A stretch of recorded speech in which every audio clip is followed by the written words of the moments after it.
It's Kari Matthews of Prairie Quilting. Today we're working on my quilt, Flying Geese in Fall. The pattern is available through my website, prairiequilting.com. And for this block, there is a bunch of flying geese. So we're going to do flying geese 4 at a time today. Let's get started.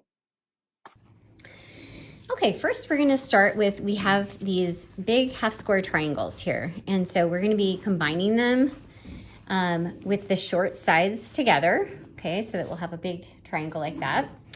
And I picked a whole bunch of light colors. Okay, so I kind of had fun and just matching these up.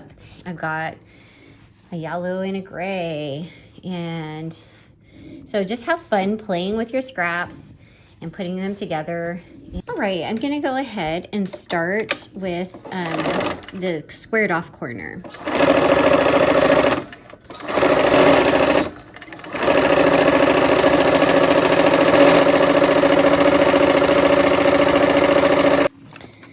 Okay, we're gonna go ahead and just press. It doesn't really matter the direction.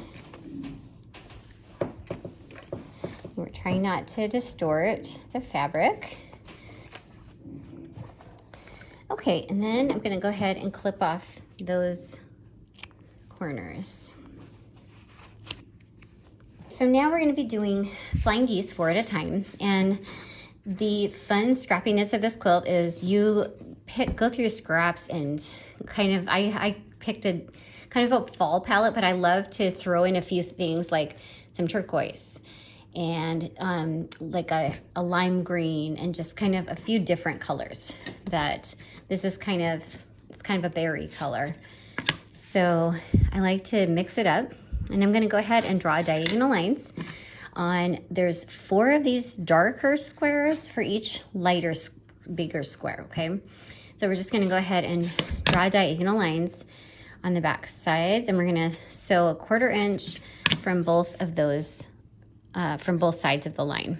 And this will produce, each of these will make 4 for us, but then we can use those on other blocks as well. And it's really fun to just mix it up, play with your colors, and that's what I love about Scrappy, is just being able to kind of play with it and put things together that maybe you wouldn't necessarily pick. Here's another one. So I have that light blue and I have this plaid. Okay, so I'm gonna just take these and we're gonna line up 2 of these squares on top of this. Okay, I have one, and this one will overlap, and there will be, the line will be continuous. Okay, so we're doing that, and we're gonna have 16 of these. So here's another, there's that fun lime green. I'm holding 2 out for the next step in this. Okay, so now we'll go ahead and take these and sew a 1/4 inch from both sides. Okay, and I'm sewing a scant 1/4 inch.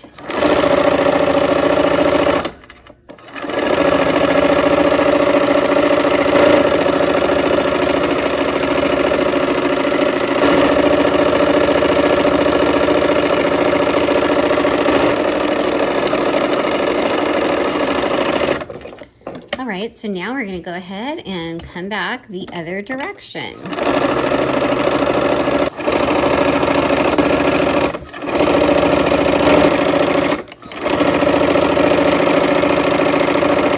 Okay, so next we're gonna go ahead and cut these apart. We're gonna cut on the line. Okay, and I'm using my rotary cutter just because it'll go a little faster.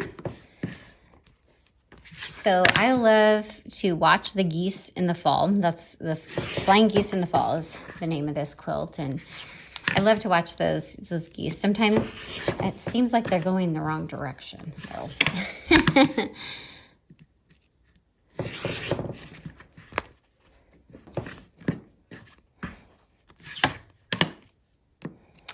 And for my Flying Geese units, I don't trim them down. This is the size, the finished size is what it says in the pattern.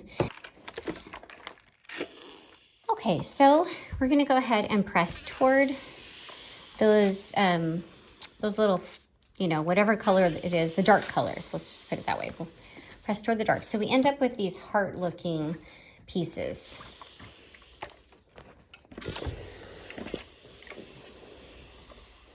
And here's one of the kind of unexpected colors as well. It's that kind of purpley color. I like that.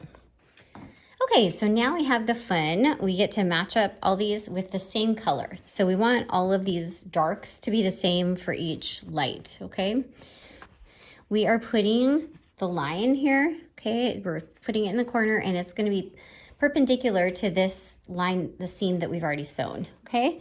So I'm just gonna go ahead and match all of those up here. And lime. See, this is the fun. I love to put a zinger in. When I first started making quilts, I went to our local quilt shop, the Quilting Bee, and the lady was helping me pick fabrics out, and my mom was there too, and the lady said, you need a zinger. And so I was like, huh. And so it was something that was just not, it was an unexpected color to add to the quilt, and it just really made the quilt pop. So I really like kind of use that in the way I design quilts and everything too. Okay, so we're gonna sew 1/4 inch from that line on both sides. And do you see here, we have kind of a W on both of those points. That's where we're going in, and we'll be coming out the other side. And I'm gonna go ahead and put my needle down.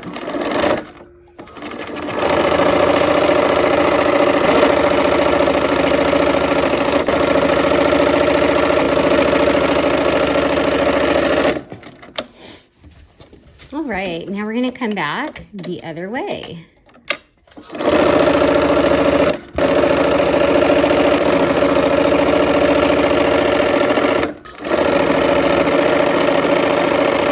So we're gonna go ahead and clip these apart, and you can do this with the rotary cutter. I'm just doing it with the scissors. Okay, so I've already trimmed and clipped half of these, okay?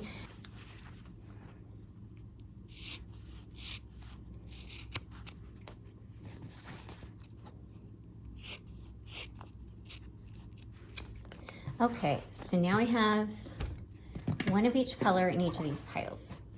And we're gonna go ahead and I'm gonna just go ahead and press these open toward those, the dark color again. Okay, so I have a big pile that's building here, and we're gonna go ahead and clip these off. This is the only thing I do to trim my things up. I just cut the corners off, okay?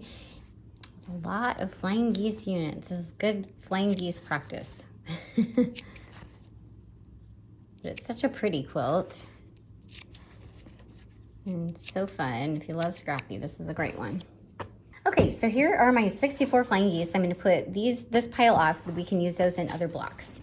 So and now I'm gonna go ahead and I'm gonna take 4 of these flying geese, and I'm gonna kind of put them in piles. I don't want all like one strip to be all orange or all green, so I'm kind of just gonna lay them aside and put them, you know, match them up with colors that are not all the same. Okay.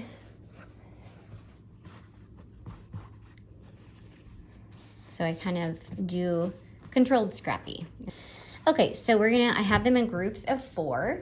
Okay, so you just have fun playing with the colors and rearranging. Okay, and then we're gonna go ahead and we're gonna sew these together, and the points, they're all gonna be pointing in the same direction, okay?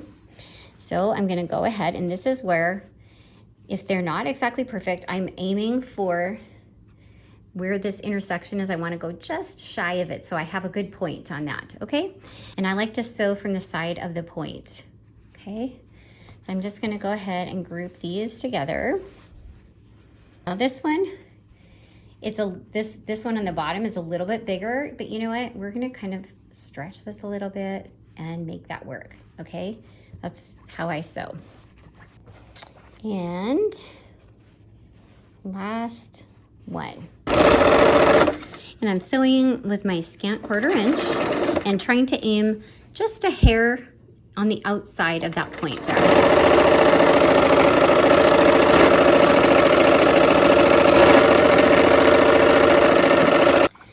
Okay, so now I'm gonna finish. I'm gonna just connect up those groups of 2. Okay, so I kind of try to keep them together. Okay, in the groups, and I'm kind of mixing them up. It doesn't, you know, I'm so that not all the reds are at the top, or, you know, that kind of thing. Okay, and there's that one. So now we'll just do the same thing. We're just connecting up. So there's a string of 4. Okay, so here we go.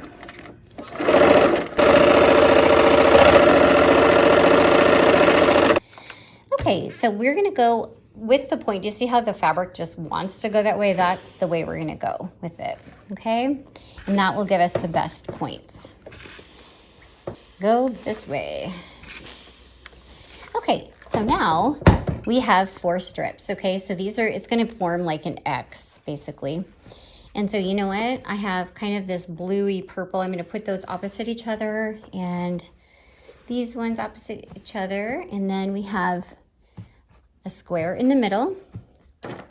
And we have these half square triangles that go on the end. So I'm gonna kind of put those where I would like to. Let's kind of mix it up so the colors are not all the same. So I've matched those up. I'm lining them up so that the dog ears are hanging out the same amount on both sides. I'm just eyeballing that, okay? And I'm gonna do that for all of these. Okay, let's go ahead and sew.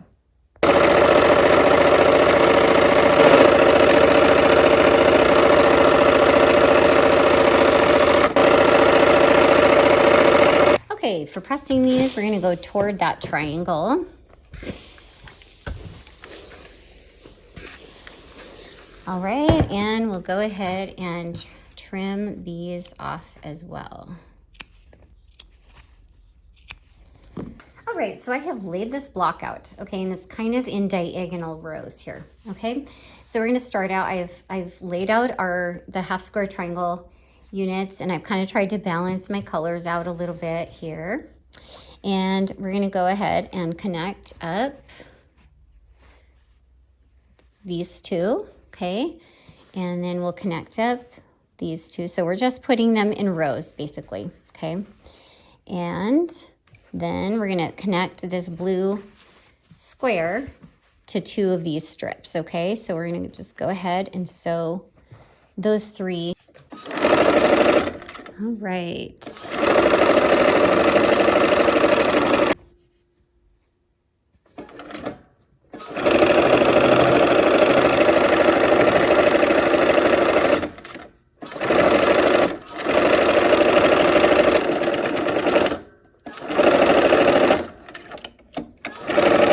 Okay, so now we're gonna connect up the missing pieces here. So we have this one that's gonna go on that side, and this one will go on this other side. Okay, and this will go on the other side of that square. Okay, let's go sew.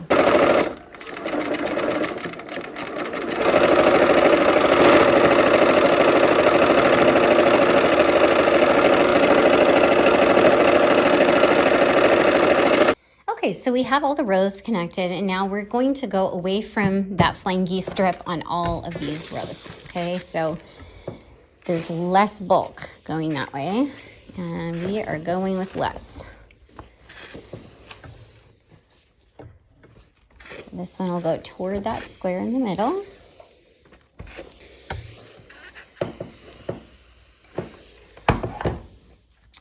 Okay, and I'm gonna go ahead and clip off those corners.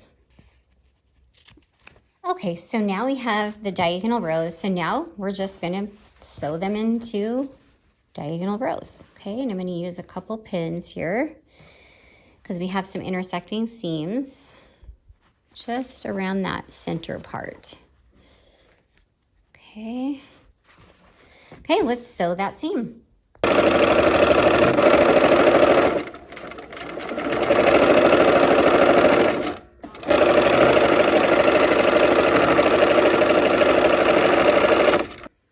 Okay, and then we'll connect that last row. And once again, we'll nest those seams around that center square where all the flying geese intersect.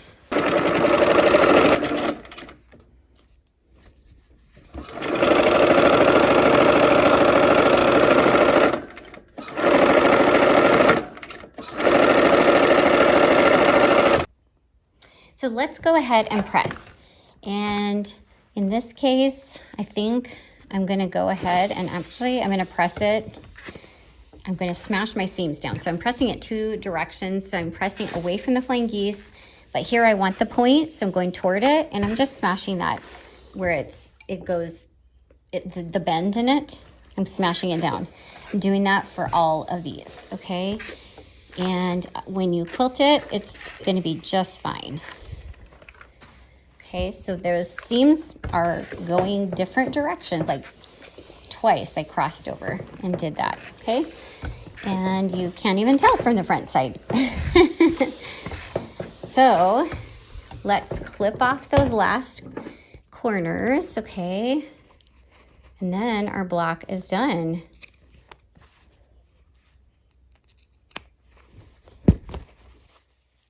And there is our flying geese block.